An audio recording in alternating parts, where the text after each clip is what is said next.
Hi, everybody. I'm Chris Perkins. I am one of the principal game architects for Dungeons & Dragons here at Wizards of the Coast. And I want to talk a little bit about our new adventure, The Wild Beyond The Witchlight.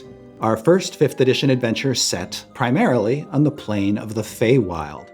In the adventure, the players get to visit some absolutely wondrous locations and get into all sorts of wacky hijinks.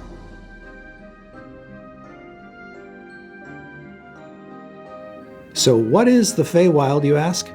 It's like a reflection of the world, similar in a way to the Shadowfell is a gloomy reflection of the real world. The Feywild is a more wondrous, brighter reflection. But like fairy tales, the Feywild comes in all sorts of flavors and tones. Sometimes it can be a dark place. Sometimes it can be a very light and whimsical place. What The Wild Beyond the Witchlight does is it kind of shows an archetypal Feywild domain. We don't visit the Feywild in its entirety, of course, because it's vast, but by focusing on this new domain that we've created, this place called Prismeer, we can give you and your players a real taste of what the Feywild can be like, and also give you pointers on how to distinguish a Feywild-themed adventure from, say, an adventure that takes place in the natural world.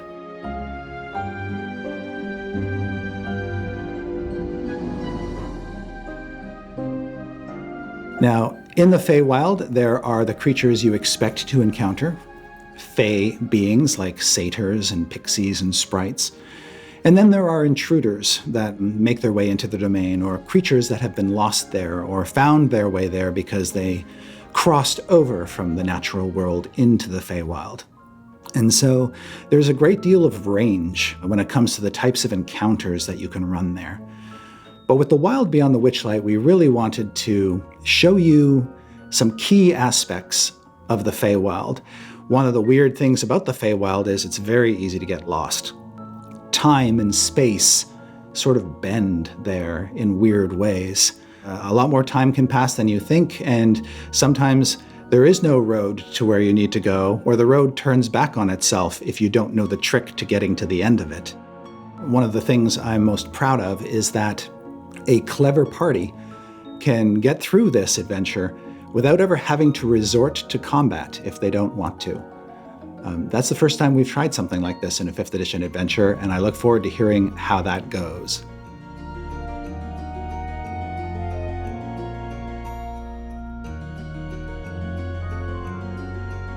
And so in this adventure, we show you how some of the rules of the Feywild work, like the rule of reciprocity and how Fey like to be repaid for the kindnesses that they offer, or the rule of ownership. What do you own, and what can you give up? And what happens when you take something that doesn't belong to you? There can be serious consequences for stuff like that in the Feywild. Hi, my name is Levitch. I'm a game designer on Dungeons & Dragons, and for The Wild Beyond the Witchlight, I had the pleasure of getting to work on parts of Prismeer. So, Prismeer is a domain of delight. And domains of delight in the Feywild are these sequestered realms that are ruled by a powerful archfey. These are powerful beings that are native to the Feywild. But something has happened in Prismeer, in the adventure Wild Beyond the Witchlight, in that the archfey, Zybilna, is kind of missing in action. And in her absence, the domain of delight has fractured into these splinter realms. And the splinter realms are Hither, Thither, and Yon, and each one has its own distinct feel based on what's going on there. And so one realm, Hither, is this fetid, dank swamp. Thither is this ancient forest filled, with whimsical trees and all sorts of woodland creatures. And then Yon is this dramatic landscape of mountains and brooding clouds and storms. And so there's this kind of patchwork feel to Prismeer based on what has happened, that in its fractured state, each realm has taken on its own kind of miniature domain vibe. The carnival itself serves as a Fey crossing that could take people from the material plane into the Feywild, specifically into the domain of Prismeer. The Feywild is actually this plane of absolute emotion. Imagine emotion like in Technicolor. Everything is amped up, and it's filled with capricious and mischievous and charming denizens. And it's a place to get into adventures that are a little bit more whimsical in nature, but there's a playful wickedness to the Feywild that doesn't exist in other parts of the Dungeons & Dragons multiverse. Hi, my name is Kate Irwin, and I'm a senior art director on D&D. I was the art director for Wild Beyond The Witchlight.